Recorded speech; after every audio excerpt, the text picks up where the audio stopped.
Hello students, आज मैं गोस्वामी तुलसीदास द्वारा रचित कवितावली के अयोध्या कांड से लिया गया वन पथ पर पढ़ाना चाहती हूँ, जिसमें ब्रजभाषा का प्रयोग किया गया है। गोस्वामी तुलसीदास ने अपनी संपूर्ण रचनाओं को 2 भाषाओं में रचित किया है।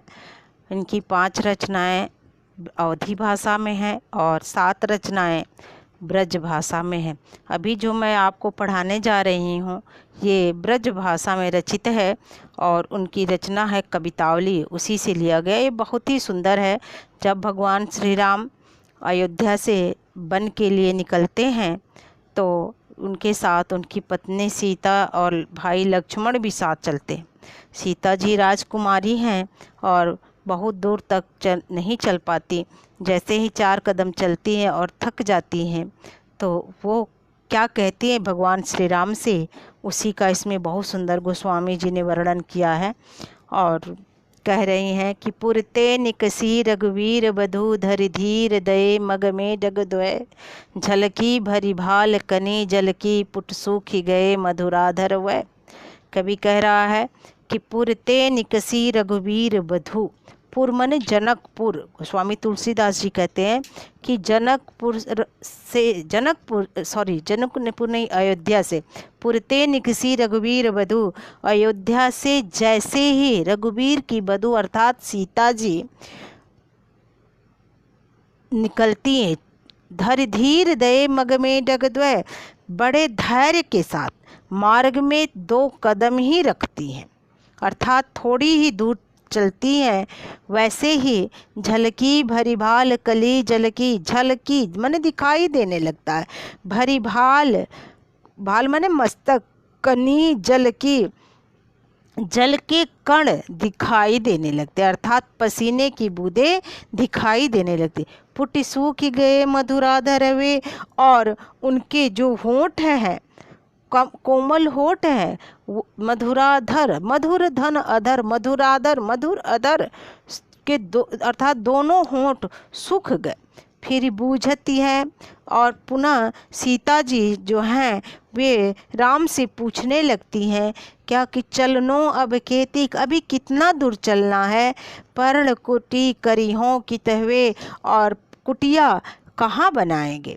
तीय की लखी आतुरता पिय की, तीय तीय माने भगवान श्री राम जो हैं अपनी पत्नी सीता की आतुरता अधीरता को देख करके, पी पी माने भगवान श्री राम की आँखों में अतिचार चली जल च्वय, बड़े सुंदर आँखों में से आंसुओं से भर गए। जो उनकी सुंदर आँखें हैं उसमें जल भरा है, अर्थात आंसू से भर गए, प्रवाहित होने लगे आंसू।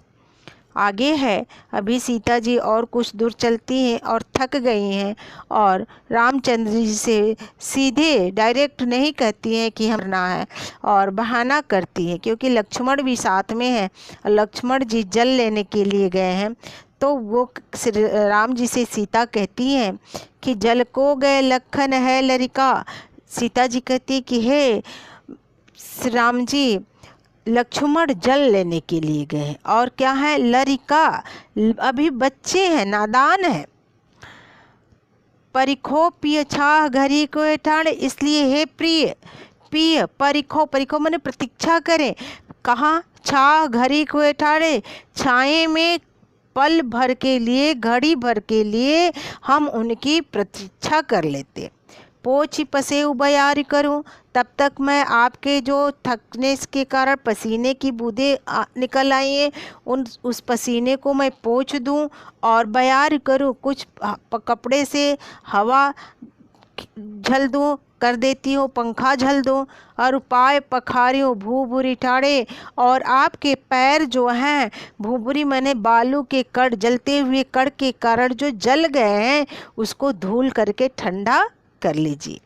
तुलसी रघुबीर प्रियाश्रम जाने के, तुलसीदास जी कहते हैं कि रघुबीर श्री राम प्रियाश्रम, अपनी पत्नी सीता को श्रम थका हुआ जान करके बैठ विलंब लोकंटक काढ़े, बहुत देर तक बैठ करके कांटे निकालते हैं। जानकी नाह को नेह लखे।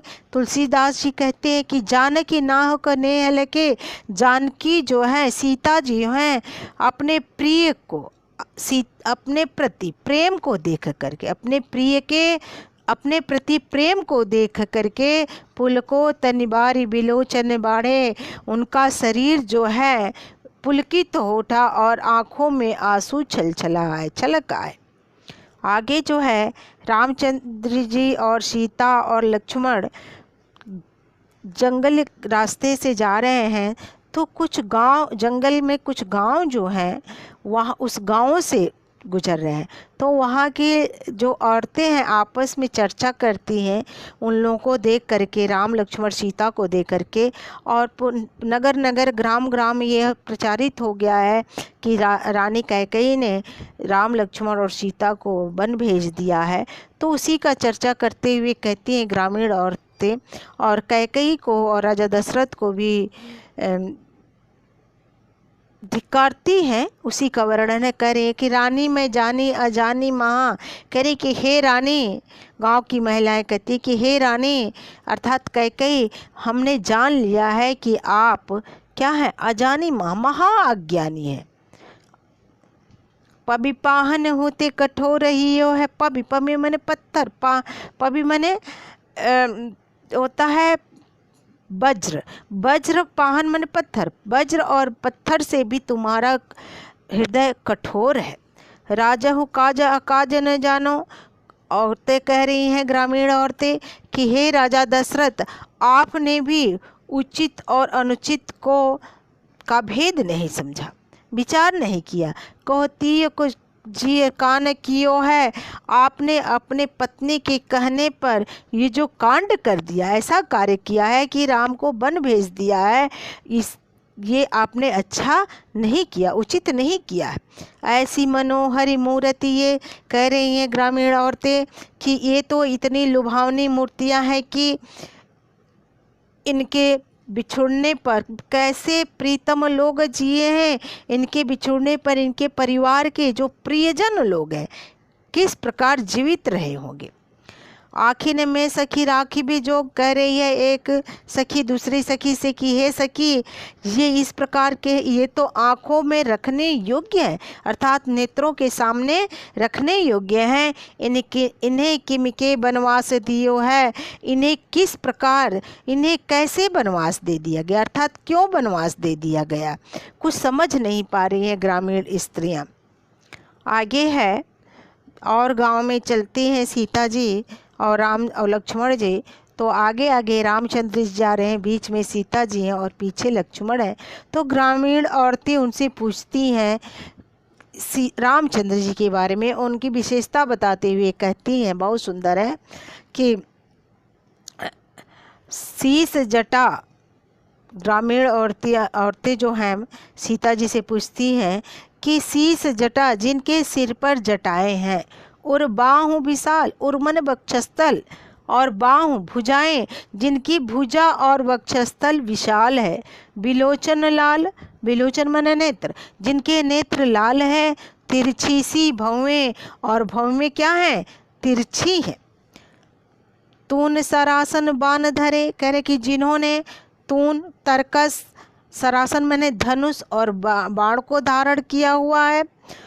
तुलसी वन मार्ग में सुठ सोहे, और तुलसीदास जी कह रहे हैं कि जो वन के रास्ते में भली प्रकार ठीक अच्छे ढंग से सुशोभित हो रहे हैं। सादर बार ही बार सुभाए चिते, करे कि जो बार बार आदर और बड़े प्रेम के साथ हमारे मन को चाव सुभाए चिते, तुम त्यो हमरो मन मोह, जो बार बार आपको देखते हुए जा रहे हैं और हमारे मन को भी मोहित कर रहे हैं। पूछती ग्राम वधू सियसो, गांव की स्त्रियां कहती हैं कि कहो सावर से सखी रावर। गाँव ग्रामीण औरतियाँ सीता जी से पूछती हैं कि कहो सावर से सखी रावर को है, हे सखी बताओ कि जो ये सावले हैं तुम्हारा कौन है लगते। जब ग्रामीण वधुएं इस प्रकार सीता जी से पूछती हैं तो सीता जी भी बड़ी समझदारी पूर्वक उनके प्रश्न का जवाब देती हैं और बहुत सुंदर ढंग से कहती हैं। उसी का इसमें बहुत सुंदर वर्णन है कि सुंदर बैन सुधारस साने सयानी है जानकी जानी भली। सीता जी है जो गोस्वामी तुलसीदास जी कहते हैं कि गांव की स्त्रियों की यह सुनि सुंदर बैन सुधारस साने, सुधारस साने सुंदर बैन सुनि।